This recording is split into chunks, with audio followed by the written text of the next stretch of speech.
Yes, people, welcome to Toronto Hoop Talk. Another stream for you today. We have a lot of things to talk about, so thank you to the people that are watching live. If you're watching live, make sure you press the like button, make sure you're sub to the channel.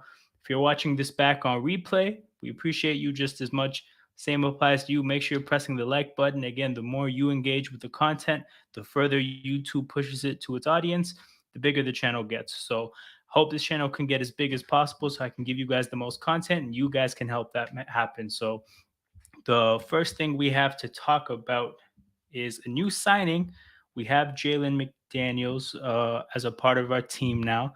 I'm going to share my screen to pull up the up to date financial roster situation that we're dealing with right now.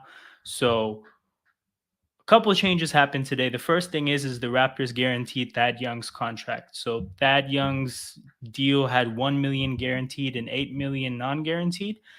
7 million non-guaranteed. And the situation with that was if we were paying Van Vliet and Pirtle and that we were up close to the luxury tax, that's a deal that we wouldn't have guaranteed. But with the fact that only one of them is being paid and the rest of the money we're spending with the exceptions isn't a substantial amount, the situation you're in is you'd rather have Thad Young's contract on the books in the event of a trade than not, because it doesn't really impact you if you have a random 7 million that isn't hurting your positioning with regards to the luxury tax. So we guaranteed Thad Young's contract to just essentially have as a trade piece if need be. So he's been added to the fighting for minutes category because he's probably going to be fighting for minutes. I can't see him being a guaranteed part of the rotation given his level of play last year. So that's one change to all of this. And then the other change is that we have Jalen McDaniels. So that's the second exception used. If you've kept up with my content, you would have known that in the event that one of the players, one of our free agents left, we would have two exceptions to use: the mid-level exception, which we used with Dennis Schroeder, and then the biannual exception that we've now used for Jalen McDaniels. So with that being the case, all our free agent moves from this point onwards are going to be minimum salary kind of deals. That's the situation we're in. If anything big happens from this point onwards, it's a trade. So where we're left is, I think, with the roster, we have obviously the one two-way deal with Marquise Noel. We have the one unguaranteed contract with Wieskamp that's going to be guaranteed in 17 days on July 18th. So we'll see if they decide to keep him or not. And then, yeah, we have 14 guaranteed contracts, right? So the guaranteed rotation players and the fighting for minutes guys, those guys are locked up on their deals. It's set in stone that they're going to be Raptors, barring some type of, I guess, I don't know, maybe Otto Porter Jr. or Thad Young could get bought out at some point, but those 14 players are probably going to be Raptors. Um, Specifically getting into Jalen McDaniels, my thoughts on the deal are that I don't actually understand it. And the reason is that he's a Vision 6'9" signing. So I understand why the Raptors liked him and why we looked at him to potentially add to our roster. But the thing with him is that what is he going to do to out Vision 6'9" the rest of our players that do the same thing, right? He's 6'9", 7-foot wingspan, shoots the ball at an average at best level from three. He's not even particularly young. He's 25. So I'm looking at it like, okay, I would understand in normal circumstances, maybe looking at him like a guy that, maybe there's some upside there. You don't know what you could get. It's not a big deal.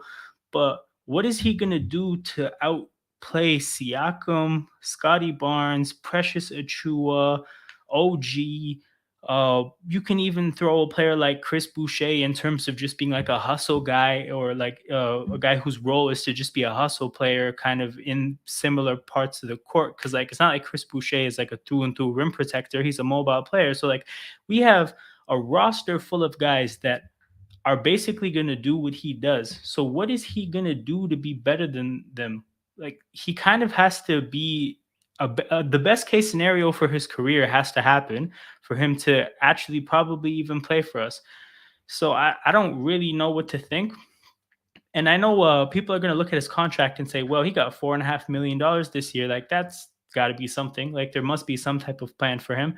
But the reality is that last time we used the biannual exception was Rondé Hollis Jefferson, and he was a play sometimes kind of guy the year that we got him, right? The year that he signed initially for the biannual exception was the run it back year, the year after the championship. So that he played more the year after, but that year he wasn't playing much. And the biannual exception is like respective to the salary cap. So the commitment is the same. So the same way we committed to Rondé Hollis Jefferson as that type of money, the commitment was, hey, you have a chance to play, but you're not guaranteed anything. And I think the same commitment's being made to McDaniels. Like he has a chance to play, but he's not going to be guaranteed anything. With that being said, what is he going to do to make himself valuable on the basketball court? What is he going to out defend some of our defensive players that are of a similar body type? Is he going to outshoot them? Probably not. Maybe he's an average 3-point shooter. I saw he's a 34% 3-point shooter over his career on like 1.7 attempts a game or something like that. So low volume, average percentage, right? That's not a strength of his by any means. So yeah, I don't get it. Like I understand that the Raptors have shown within the last 2 years that they like the idea of having a roster full of these kind of players. They want to double and triple down on that body type and that skill set. But the thing is I think last year the lesson learned was that that project is done. That project has failed, and we have to pivot from it. And I looked at the Jakob Pertl trade. I look at signing Marquise Noel. I even look at Grady Dick as a draft pick. These are all kind of steps towards departing from the whole Vision 6-9 thing. So to add to it, I don't really get it. I don't understand the vision. I don't understand where, like, what the end game is for a signing like this. But alas, we're here, right? There's not much we can do about it. He's going to be on the team. I doubt he's going to play much. Like I said, there's 9 guaranteed rotation players, I think, on the team.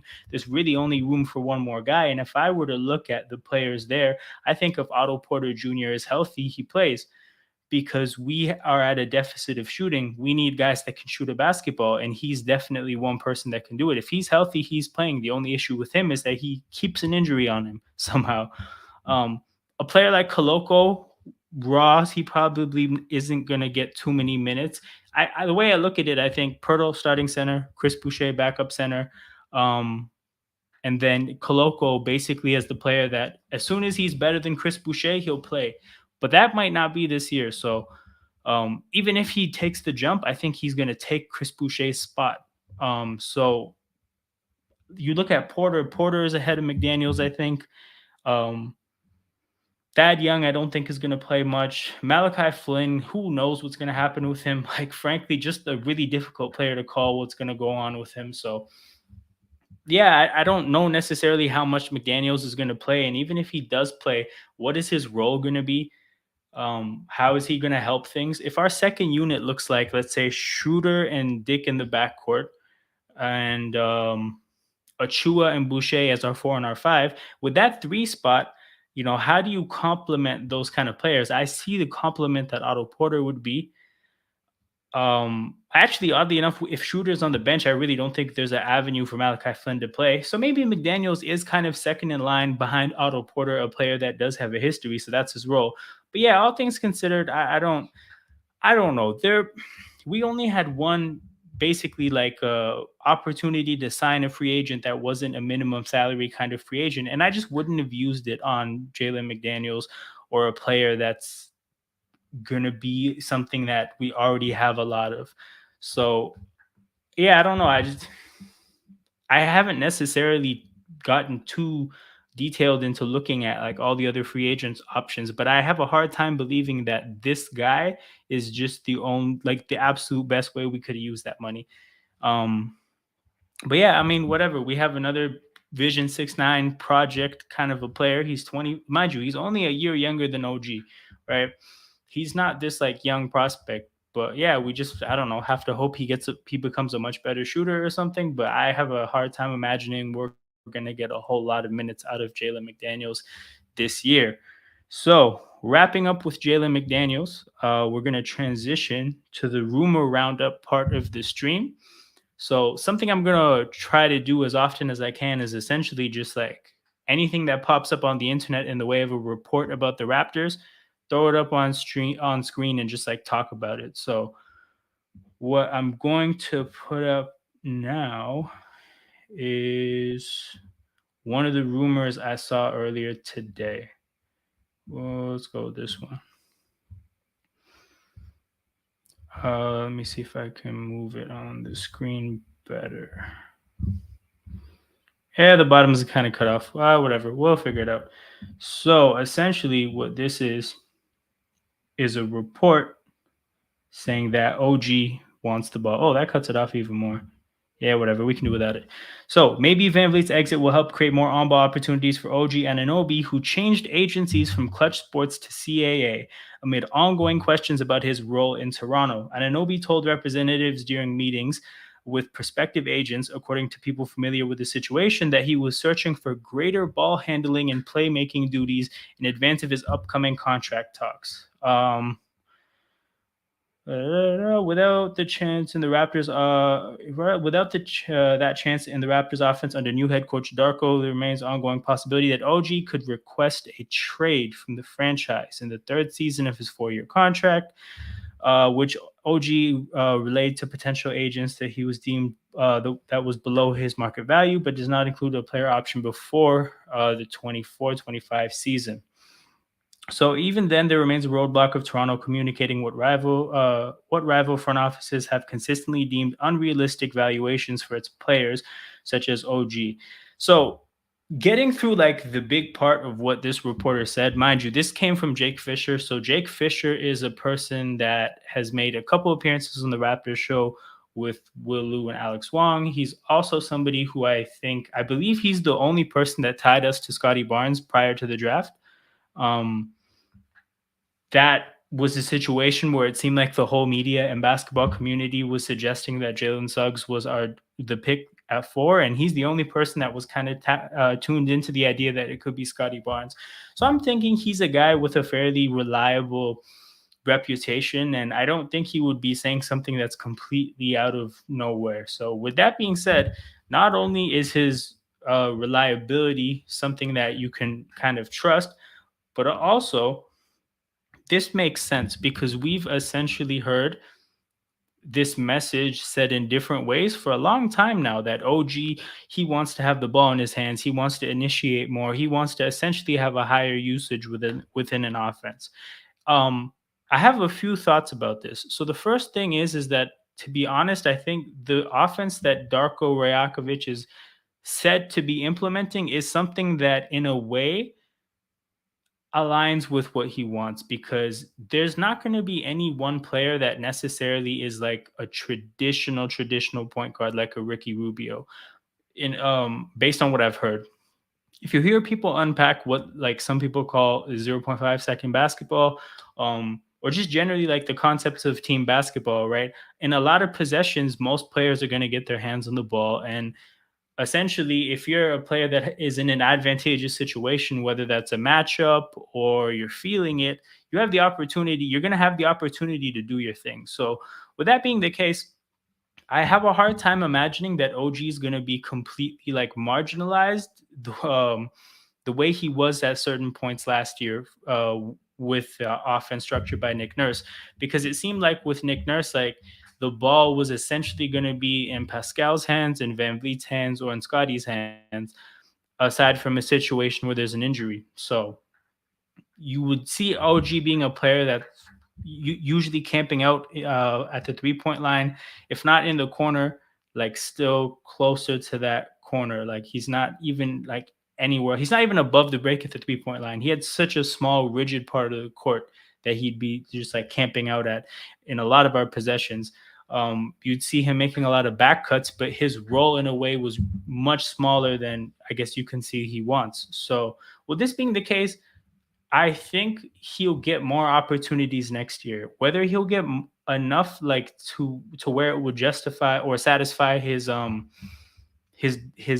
desire in terms of a role in the offense, I have no idea. But then there's the other side of it, which is I don't think OG is a player who has the skill set to even necessarily be the kind of player he wants, right? In terms of ball handling, in terms of having a face up game, like taking pull up jumpers, some of the like basic requisite skills I think you need to be an initiator of an offense, OG doesn't have them at a high level at all.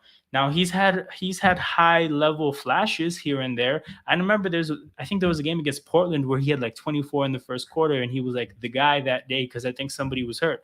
He's had his moments, but in terms of consistency, you can't say he's performed at a consistent enough level to even justify giving him the ball as much as maybe he would want. Like if he's your main guy, if he's your Pascal, or if he's the given the role that I think some people like are suggesting Scotty's going to play, there is I think no way that he's going to be an effective basketball player. Like that should not be happening at a team that has any kind of aspirations. Oddly enough, I think that would be a great way to set up a tanking team. Like if you're, I don't know who's going to tank next year.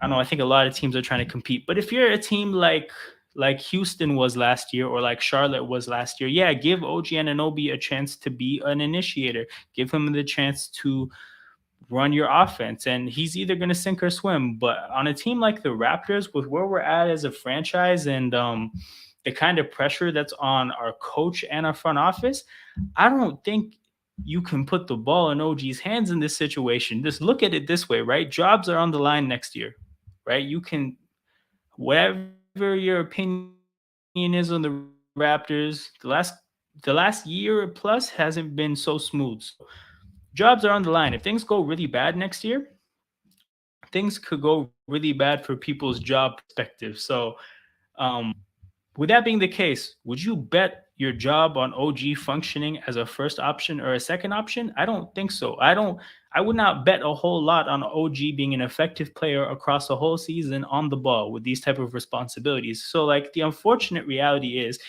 if this is what OG wants more than anything, he has to go, right? Like we can't go down with this ship. This is what if this is the circumstance we're in where either we give him the ball or we trade him, we have to trade him. And with his contract running out this time next year, that has to happen pretty soon. The longer you wait, the lower his value gets. The closer he gets to being a free agent, the more leverage he has and the less leverage we have. So I think this is a point of communication that has like this is a point where communication has to happen. The team and OG have to get on the same page. They have to understand exactly what OG wants. They have to understand exactly what the Raptors offense is going to give him. And if those two things are compatible, you rock out. But if they're not, it's OG has to go. There's no two ways about it. OG has to go. So if he's going to request a trade, I think it'd be interesting to see when that is because even like, it's funny that I'm saying this. Even though Dame requested a trade, I think this morning, the reality is if you're requesting a trade, it should have happened by now. Like, sorry, if you're going to request a trade before the season, it should have happened by now. Um, Teams are making all their moves. They're planning for next year. They're filling in their rotations now. If you request a trade in a couple weeks, your market's going to be tiny for that, for the reason that teams have already planned their teams out. It's going to be a bunch of people that may have been in for you before that won't be because, hey, we've already figured our situation out. Like we can't just throw an OG into this now. So I'm assuming that this trade demand would happen mid-season, and if that happens mid-season, I don't know how necessarily if we're going to get the most value that we could. And it's weird because this situation is almost shaping up to be similar to Fred VanVleet's, where there's a tense relationship between the player and the team going into the last year of their contract, and there's kind of no solid footing that the relationship sits on, right? There's no clear understanding of, hey, this is what I want, this is what's the best for all parties involved, and this is how we're going to move going forward. Without that being the case, yeah, you run the risk of letting OG step into free agency as an unrestricted free agent that can do whatever he wants once he hits free agency. So you could run into another Houston, not necessarily Houston, but a team that's in Houston's position that just decides to throw a bag at somebody. And when that happens, you're kind of cornered. So the same circumstance we found ourselves in with Fred VanVleet, we have to avoid with OG Anunoby. So there has to be a common ground that's met with regards to what OG wants for himself, what the Raptors can afford to give him, and what the Raptors want for themselves going forward. And And yeah, and like there's even another part in the thing where it says that this is what he's telling to agents. And it has to be kept in mind that with the fact that he changed agents, right? There's something Rich Paul or he wanted of Rich Paul that Rich Paul wasn't able to give him, right? There's something that OG's been desiring that he hasn't had fulfilled. That's why he's in a situation where he's switching agents. And if you have to like figure out what that could be, all the stars are lining up for the fact that this is true. Like it's true that he wants to be an initiator more. It's true that he wants the ball in his hands more. And with that being the case, again, a line has to be drawn. This can't be like an all or nothing kind of thing. I'm not trying to appease to OG to a degree where, yeah, you're the guy if you want that. He hasn't shown the ability to dictate that kind of treatment. So yeah, we have to figure out what we're able to give him. Obviously, with Fred VanVleet no longer being on the team, there is a hole in terms of perimeter shooting, in terms of being on the ball, in terms of like a volume of shots that has to be filled by somebody. And I think OG is definitely going to get more for that reason. But is he going to be like the main option? No. Is he going to be the second option? No. Nor should he be. So if that's the only thing that would satisfy his desire to be an initiator of the offense and to have the ball in his hands more, then he's got to go. We have to get this trade done before he's a free agent. We have to recoup value. We can't keep gashing value because we don't know what direction to go with our players. Um, and it just kind of hit me while I was speaking. The fact that he's switching agents mean that that trade request could still happen this year because he's maybe not in a position to even make a trade request without an agent. Um, so yeah, if that were to happen, I think that puts us in another difficult situation because if you're trying to work a trade like 2 weeks into July when everybody's already done their planning and they've made their acquisitions, they've kind of figured their off seasons out, you're not going to get the max interest that you could get. And that puts us in a difficult predicament where at that point, you probably hope that at some point during the season, somebody has an injury or somebody comes to the realization that some of their players are worse than they thought they were and they get desperate and they need a player like OG. But without that happening, OG might be another player that we don't get maximum value out of or any value out of if we don't play our cards right. So that's the situation with OG. Like I said, if you weren't here for earlier parts of the stream, the author of this article is a person who has decent credibility, was the only reporter to tie us to Scotty Barnes before the draft, where the whole rest of the media was tying us to Jalen Suggs. So being the fact that he's a reliable person generally and he's peddling a narrative that we've already heard before, I'm inclined to believe that this is real. This is that OG is in a spot where if he doesn't get enough of the ball, he'll make a trade request. So that's a situation that's definitely going to have to resolve itself pretty soon or we're going to lose value again. So which isn't something that based on where our roster's at that we should be even like remotely comfortable with. That's not how it should go. So I'm wrapped up with this OG subject. Gonna move on to the next rumor. If you're tuned in live right now, thank you for being here. Want to gently remind you to make sure you press the like button, make sure you're sub to the channel. The more you engage with the content, the further it goes. YouTube's algorithm works that way. Has no way of determining what good content is, but when it sees that people are engaging with the content, it pushes it out to more of its audience. Channels grow, bigger a channel gets, the more content I can make. So if you enjoy the content, make sure you're engaging with it. Make sure you're liking the videos, subscribing to the channel, leaving comments, all that good stuff. As I transition to the next rumor, here it is. Nope, this is the same. No, it is the right one. So this is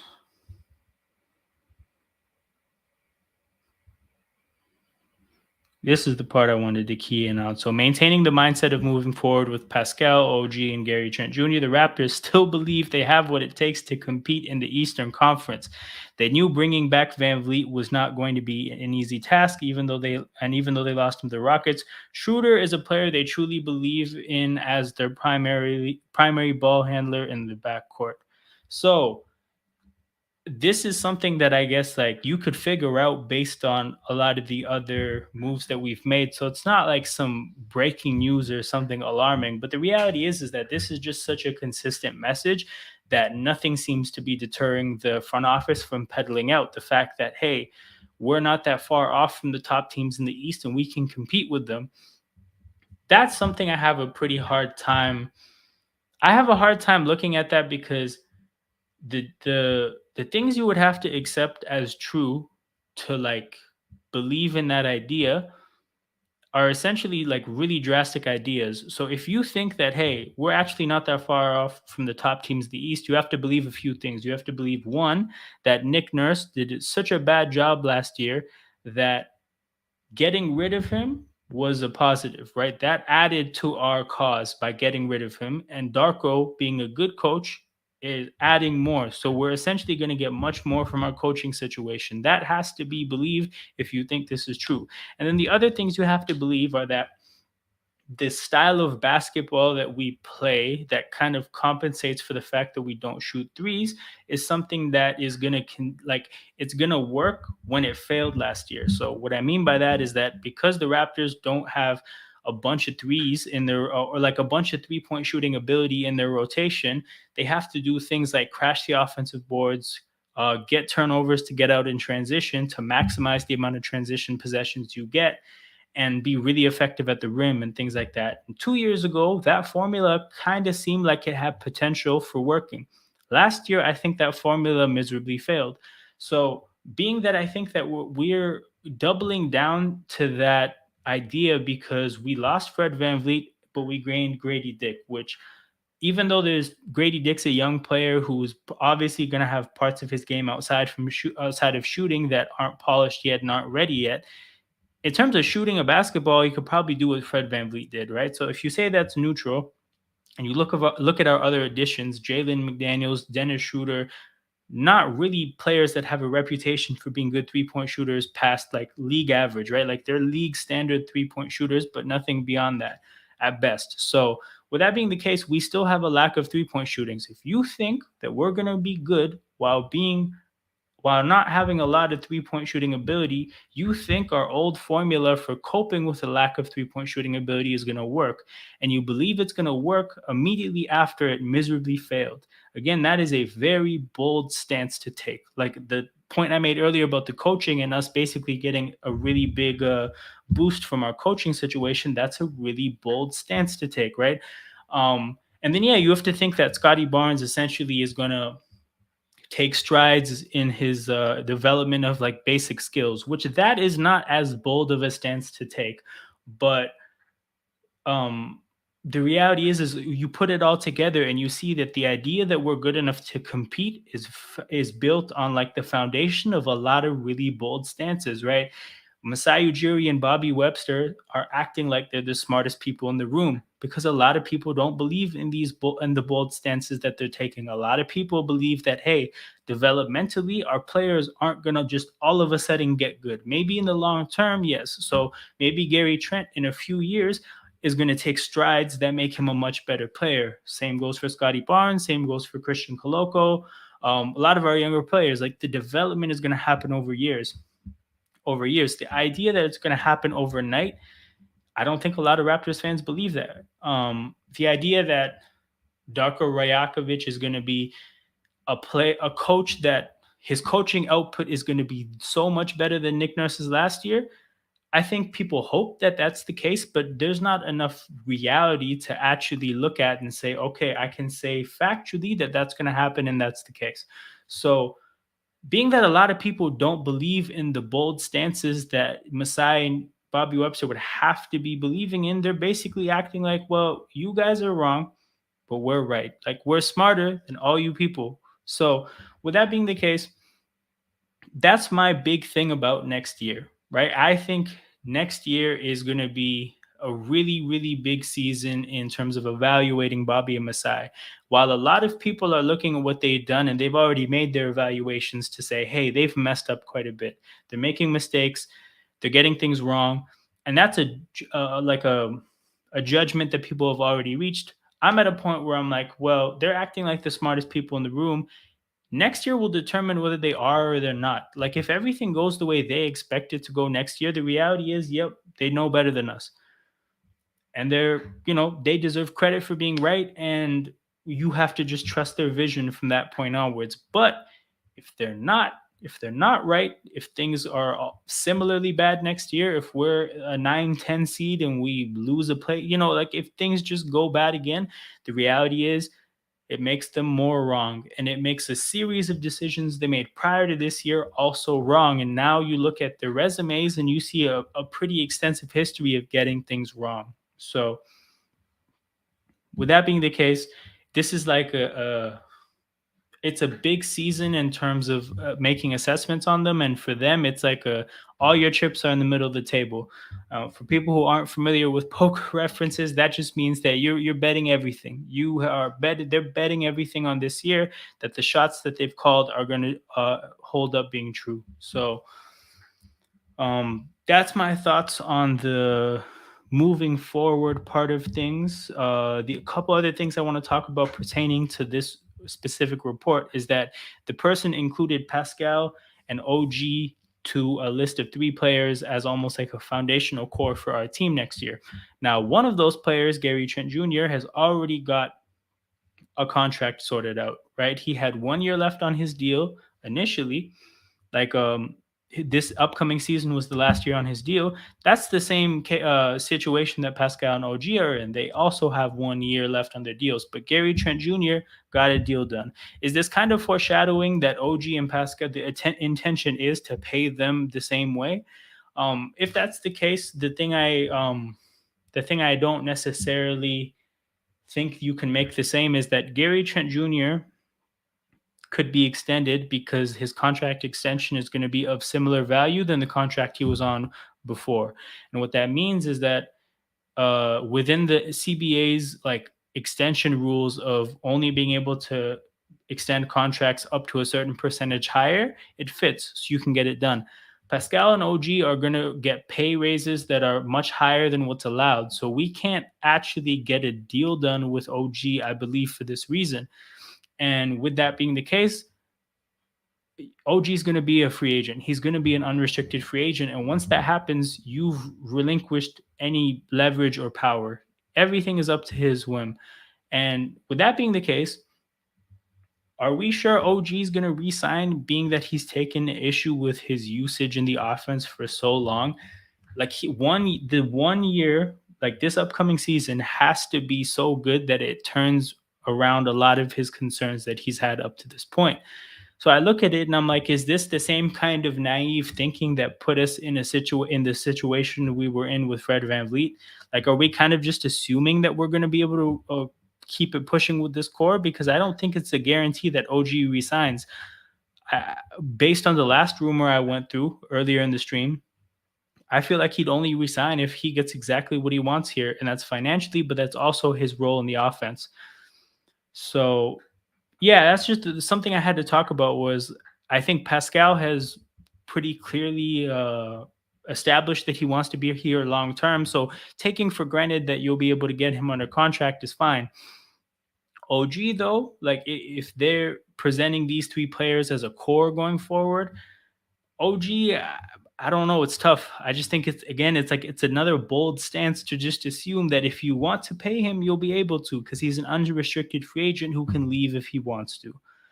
And then the last thing I wanted to make mention of was the new bringing Fred VanVleet was not going to be an easy task. And even though they lost him to the Rockets, Schroeder is a player they truly believe in as their primary ball handler in the backcourt. So, primary ball handler in the backcourt. Does that mean he's starting? Because I think about that and I'm like, well, if he's starting, that means one of OG, Scotty Barnes, or Gary Trent Jr. is coming off the bench, right? I think benching Scotty Barnes, based on how big of a commitment he like that couldn't happen, right? There's a lot of we're gonna depend on him quite a bit. Benching, who else names? Benching OG, yeah, not possible. He wants the ball more. Benching Gary Trent, sure, I think you could make the argument that that could happen, but we're about to extend him. He's about to get paid a little bit. So who's gonna who would be benched? I don't think he would be considered a primary ball handler. So I'm just curious that that was brought up here. Um, but yeah, we'll have to see. I doubt that, and that almost, if anything, it makes me cast doubt on the source of this rumor itself. Or maybe I'm just reading too hard into the specific words. But when I hear OG is a player they truly believe in as their primary ball handler in the backcourt, again, I just like it doesn't sound real. That doesn't sound like it's I don't know. He's To me, I was looking at this earlier and I was gonna do a different stream on this, but just looking at what I anticipate the rotation to be next year, and yeah, Schroeder was our point guard off the bench. Um, yeah, I didn't I didn't even think of him as somebody that'd be a starter. I just thought Fred leaves, we pivot how what we're doing. But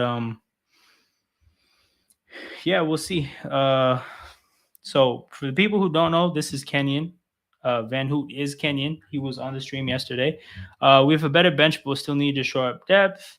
Yeah, we're definitely gonna have a better bench. We barely had numbers last year. Like last year, I mean, just look at the last 2 years in general. There was a time period where Nick Nurse was running a 7-man rotation with two people off the bench, and like our thing to help figure that out was what Thad Young, of trading a first round pick for Thad Young and a second round pick to get an eighth guy in the rotation. Things were dire, and then honestly, things were almost like of a similar level of dire considering the injuries at different points last year. But yeah, we actually have numbers, and I'll bring up I'll bring up the thing I was showing earlier. Yeah, like I have 9 guaranteed rotation players right now based on how our money is being used, and then a whole 5 other guys that are fighting for that 10th spot. So we have numbers, we have options. We'll definitely be better. Missed the OG episode. This is why I've hinted that we may need to move on from him. Uh, okay, Kenyon, I'll really quickly go through what I talked about. So Jake Fisher basically said in a thing that he might be considering making a trade request if he doesn't get the ball or doesn't get responsibilities in the offense as an initiator up to what he wants. So I basically said that the reality is that if that's the case, while I think he will get more responsibilities, he'll get more opportunities to initiate. While I think that will go up, based on a couple of things, based on Darko's coaching, and I think based on Fred VanVleet being there. While his opportunities are going to go up, we have to understand exactly what he wants. We have to understand what is the threshold for you to be happy. Because if the increase doesn't satisfy what you want and you're going to leave in free agency, it's time to go. And if it's time to go, you may as well do it now, right? You may as well trade him while you still have the most leverage. The closer you get to him being a free agent, every day that passes, you have slightly less and less leverage. If we're trading a guy on an expiring deal at the trade deadline, it's not the same. And my issue with that, particularly to where we're at now, is that it's funny saying this because Dame literally made a trade request this morning, but this isn't really the time to make a trade request if you're going to do it in the offseason, because teams have spent their money, teams have signed their players, their rosters are getting filled up. Your interest and your market wouldn't be as high right now as it would have been if you made a trade request a week ago, and now the whole league is alerted to it, and everyone who's interested is putting offers together and thinking about OG as their priority in the offseason. So we're in a really weird place with OG, and it feels like if we can't get him down on another contract, we've already fumbled it. Like we've already mismanaged the situation to where we can't get the absolute most out of OG Anunoby in a trade. So I kind of have to hope that he's happy with the increase in touches. GTJ is possible if the money's right. So that's regarding the benching. One of the guys having to go to the bench. Yeah, I think with him, it'd be interesting because I'm assuming if he gets benched, that's within what was told to him about his role, and he signed an extension anyways. And that just feels like it wouldn't happen. I don't know if that's a fair thing to say, but I just feel like Gary Trent Jr., if he's signing an extension and it's in the ballpark of what we considered like 18 to 20 million, that's on both sides. He's signing because he he's considered a starter, and we're paying him that money and are comfortable cashing him out for a few years because we consider him a starter, right? So the fact that the extension's happening right now, that's why I think he's probably not getting benched. But that being said, like, I think naturally he's the player that makes the most sense for him to be benched of the five players that we were talking about earlier. Tom Graham says, feel like we need a bit more guard depth still. Got plenty of wings now. Terrence Davis was rumored. Yeah, with the Terrence Davis situation, I think obviously his departure was kind of a sticky situation. So I think it's probably unlikely that he's the name. But of course, I agree that we need guard depth, and the main reason is that yeah, the idea of having guys like Siakam and Scotty being your main initiators and the people that are running your offense is great. But I still think, aside from those players, you also need real point guards. And all we have in the way of real point guards right now is Dennis Schroeder and Malachi Flynn and Marquise Noel, these kind of guys that I think in a perfect world, you'd have more. I think in terms of two guards, I look at Gary Trent and Grady Dick as twos. So I actually think that's okay. But specific to point guards, though, I think we need more there. Still need to pick one of that Precious and Boucher. I may have moved past this. Kenyon, what is this exactly a reference to? My source said that they may still look towards Delano once they move Boucher, depending on what moves are left. Oh, so this is interesting that you brought this up. If you've been paying attention, Delano Banton's been at the Raptors facility and a part of a lot of what the Raptors are doing in the offseason. So I think he was one of the players that's been working out at the facility throughout the offseason. And I think he was at the unveiling of Darko as a coach.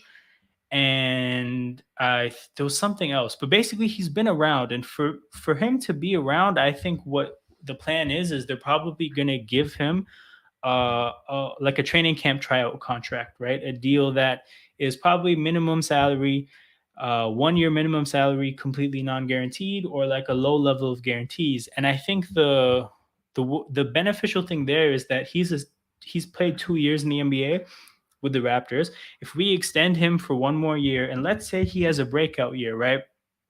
He'll have played 3 years, and because of the 3 years, we would have his bird rights. So then if we have to pay him after that because he's had this breakout year, there's no restrictions on how much we could pay him. So from our standpoint, a 1 year non-guaranteed deal or a deal with smaller guarantees is pretty beneficial. And then from his standpoint, he hasn't really done anything in the NBA yet to really like solidify his status as a NBA level talent and player. So with that being the case, yeah, it's probably makes sense for him to like not make sense, but like he should be grateful for an opportunity to like prove himself again, right? With a different coach, maybe who sees him differently. But yeah, I think that kind of a deal it has to be on the horizon given how much presence he's had with the Raptors in the offseason as a free agent. The reality about OG, he isn't that good in isolation, so he may be happy, but he is already starting off disgruntled. He may not know what he wants, and that means it's time to buy him a plane ticket. Yeah, I agree. I agree. So he isn't good in isolation. Like I said earlier in the stream, like he's had his flashes, but at the end of the day, his dribbling is not something that happens at a high level consistently at all, or even like a good enough level. Like forget high level, just like a passable level. Pull up jumpers, no. Um, Driving, like not just like dribbling in normal situations, but like driving in the basket doesn't happen at a good enough level. All the like core requisite skills that you need to be an initiator of offense, forget those things. Forget like even the a more like higher level of like, hey, you're driving, defense collapses, kicking it out, all that stuff. Like it's not at a high enough level. If this is what he wants, then it seems like he's primed to do what Jeremy Grant did in free agency, where Jeremy Grant had the same offer from Detroit and Denver, I think, but he chose Detroit over Denver because he wanted the ability to be the guy to prove himself to then get bigger opportunities in the future. If that's the case, and this is where I think the Raptors can't be naive because that's basically what happened to you with Fred. You think that, hey, we have a great relationship with Fred and we have the ability to spend. So when Fred hits free agency, you know, we'll be able to re-sign him. It's almost like they're taking for granted the loyalty that Kyle and DeMar gave us, as in like, hey, we can cash in on the time we've spent with a player. As long as we can spend the money, we can cash that in and just get the player to re-sign. It's not the case. So in the case of OG, if he's somebody that's been disgruntled for a long time and we haven't done anything for a long time, and then all of a sudden he's a free agent, yeah, it might be time. It might be time to go. We might not be able to resign him. We could maybe match an offer of a lesser team, but he'd probably pick them. So something we have to be careful about. Lonnie Walker is out there too. Ah, okay. So Lonnie is one of the free agents.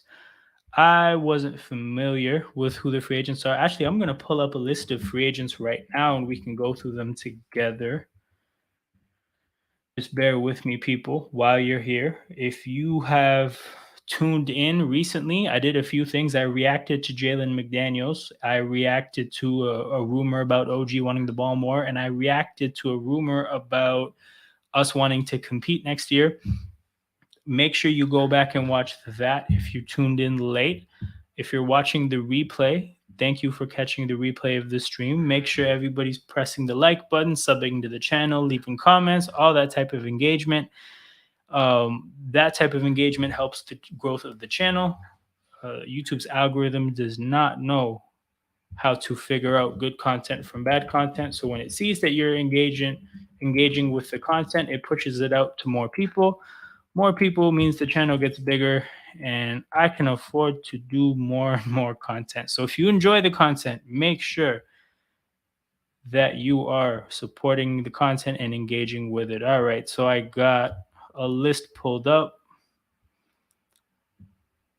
I'll share it now.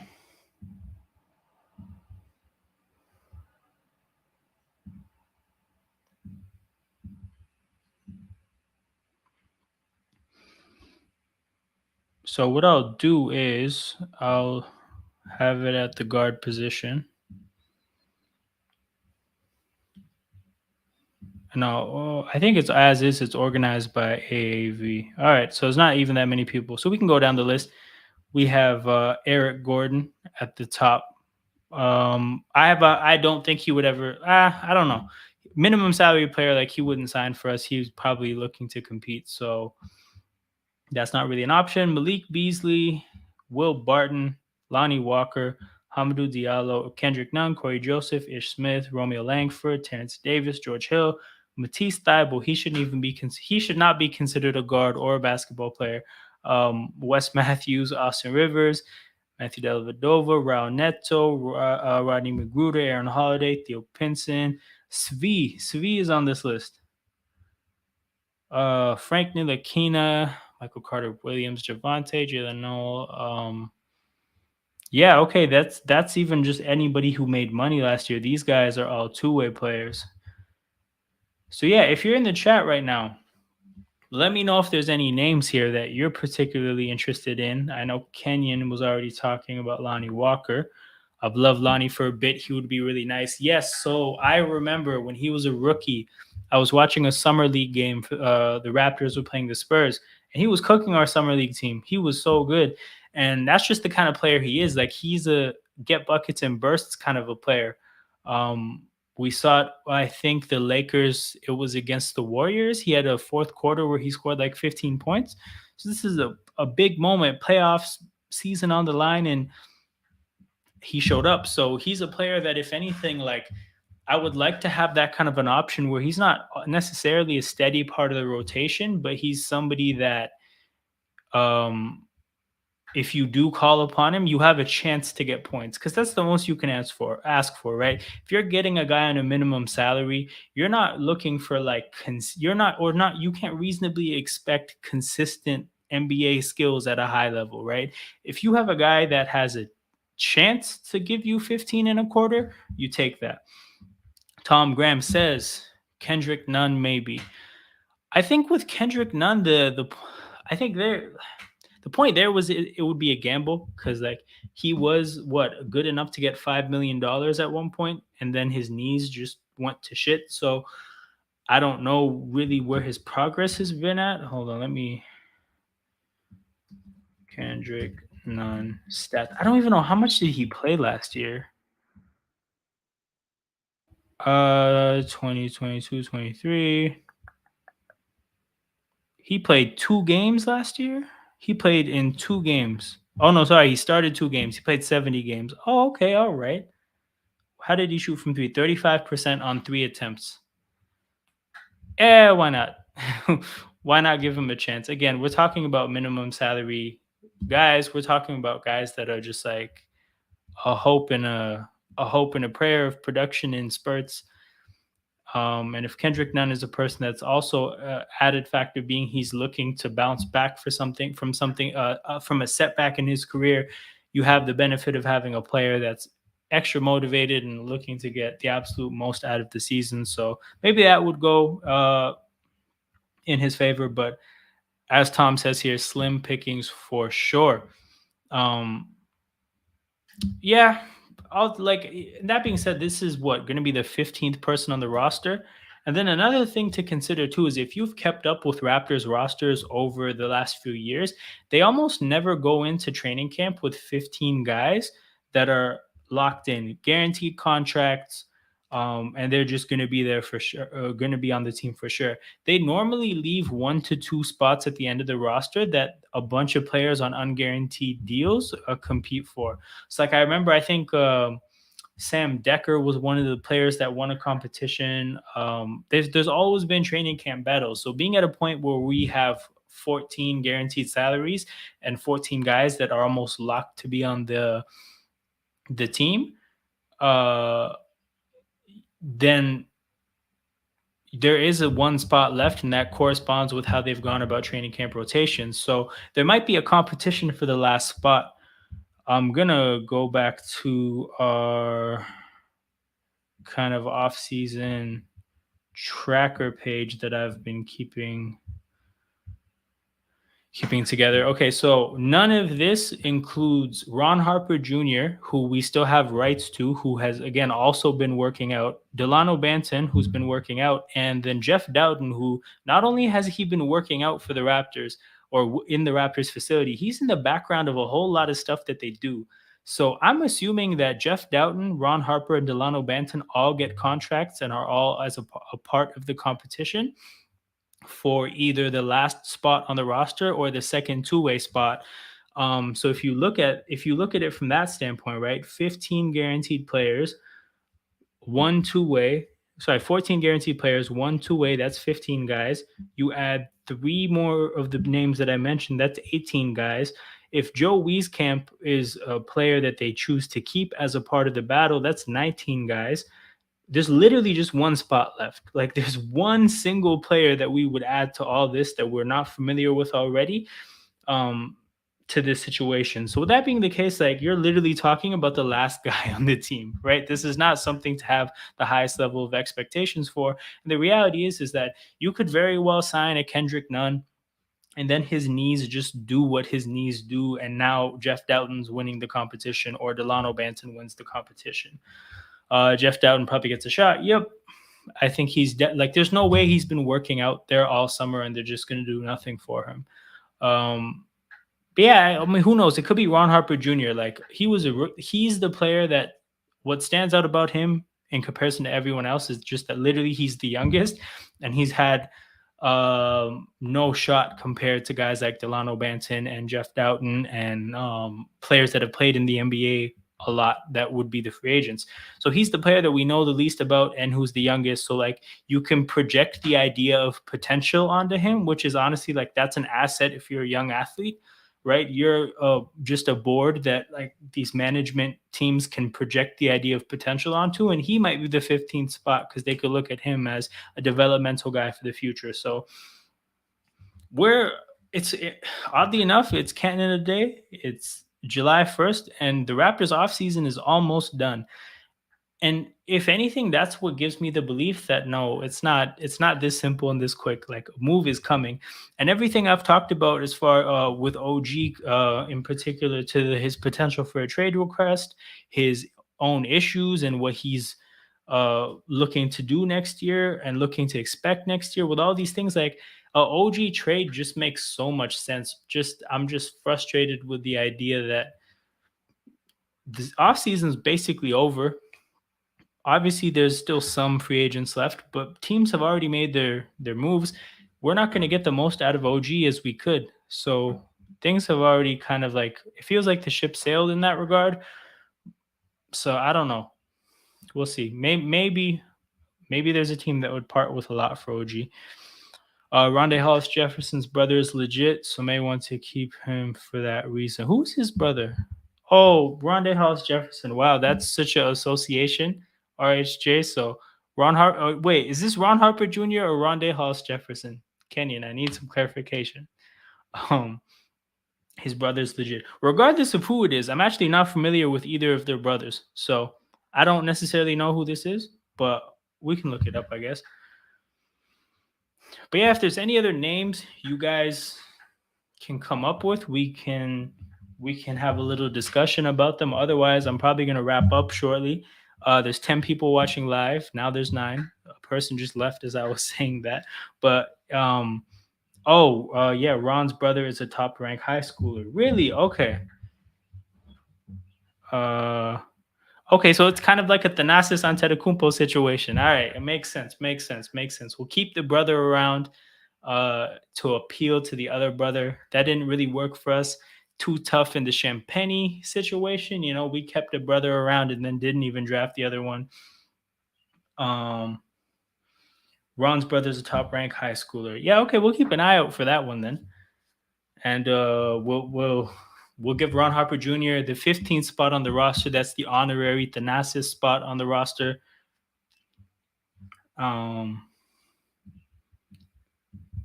I'll give you one final name. All right, so we're gonna wait for this one final name, and then we're gonna wrap up the stream. There's 7 people in here right now. If you're in here, thank you for tuning in. I'm gonna be doing a lot more live content. I have a bunch of concepts that I want to run through for streams. So even if there's not really that many moves for the Raptors, I'll probably still find things to stream about. So if you enjoyed this, make sure you tune in. Easy way to do that is to subscribe to the channel so that you get notifications when I'm live. What I'm going to try to do is I'm going to try to um, I can basically set up the live stream to where it shows on the channel, hey, this person's going live at this time on this day. So I'm going to do that so you guys will have an opportunity to know beforehand. But yeah, make sure you're subscribed. Make sure you're liking the videos. I'm really annoying about it, but I'm annoying about it because it's important. It's how the channel grows and it's how live streams get out there. So make sure you're liking the videos. Make sure you subscribe to the channel. The more you engage with it, the further it goes, the bigger the channel gets. Oh, Mo Bamba. Okay. Yes. So I've always thought that Mo Bamba deserves deserves an opportunity to play 40 games in a row, no breaks, no cut to his minutes, just pour minutes into the player that he is and see what happens. He hasn't quite got that opportunity aside from a short stint in Orlando, I think. But then he got traded, and then nothing happened in LA. I was really surprised by that one. Like I don't know why they traded for him if they weren't going to play him. I know he was injured at some point, and it's hard to integrate a player in the playoffs off of an injury. But I still think that there were times where he could have helped. Yeah, Mo Bamba. I wouldn't mind. I guess just the thing with the center position is like he says here, if Boucher gets moved depending on the return. So my thing with Boucher is I think right now he's like the placeholder for Koloko. And essentially, as things stand right now, they would trade him when Koloko's ready to play or when Koloko's better than him, whenever that is. So that's how I look at that. If they were to trade Boucher right now and then basically bring in Mo Bamba and say one of Mo Bamba and Koloko are going to be the bench center, the other one's gonna, and there's just gonna be a competition. I actually don't even mind that circumstance. I think that'd be cool if we can get something for Boucher. Then that makes sense. I'm shocked PJ Washington and Grant Williams are out there too. Wait, they're both out there. Are they restricted free agents? Is that why? Um, let me see. Grant Williams is.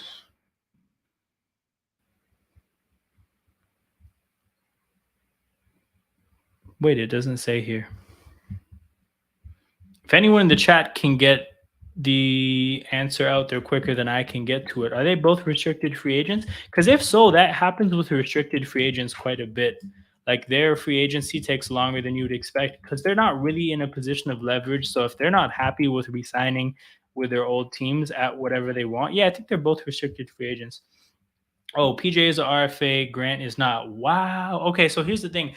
I think the league's evaluation of Grant Williams, I guess, is more similar to mine because like I've always thought that he's one of those like he trick y'all kind of players. Like he just gets the threes up like without any shame and tries really hard defensively, but I don't think he's really all that. But if he's still a free agent and nothing's happened yet, maybe the league agrees with me. Um, But yeah, with regards to Boucher, I think this is an interesting one because I was gonna do a rotate like a whole initially before McDaniel signed. This was gonna be a rumor roundup and a rotation breakdown stream. With the McDaniel signing, I pushed the rotation roundup to a future stream. I'll probably do that tomorrow or the day after, depending on when we get the Gary Trent Jr. Numbers. When the Gary Trent Jr. contract extension numbers drop, I'm going to try to go live as soon as I can afterwards. So make sure you guys keep an eye out for that. But yeah, Kenyon says, good live. Take care. Enjoy. All right. We're naturally at the conclusion of the stream. Again, if you're here and you joined halfway, make sure you tune into the part of the streams you missed. Talked about a bunch of cool things. Talked about the McDaniel signing. Talked about a rumor about OG wanting the ball more and potentially demanding a trade. And I talked about a rumor that the Raptors feel like a core of Siakam, OG, and Trent will allow them to compete. So if you missed out on anything, make sure you go check it out. If you're still here, thank you for still being here. Everybody that was active in the chat definitely made the stream a lot better. Make sure you're pressing the like button. Make sure you're sub to the channel. I will definitely be live tomorrow, and if not, the day after. So tap in with us. Oh, wow. Was a good listen. Cheers from Australia. Thank you, Tom. Thank you, Tom. That's awesome. That's awesome. I did not know of any audience members from other parts of the world outside of North America, but this is really cool. So on that note, hopefully this channel can get even more and more worldwide. And yeah, I'll see you guys around.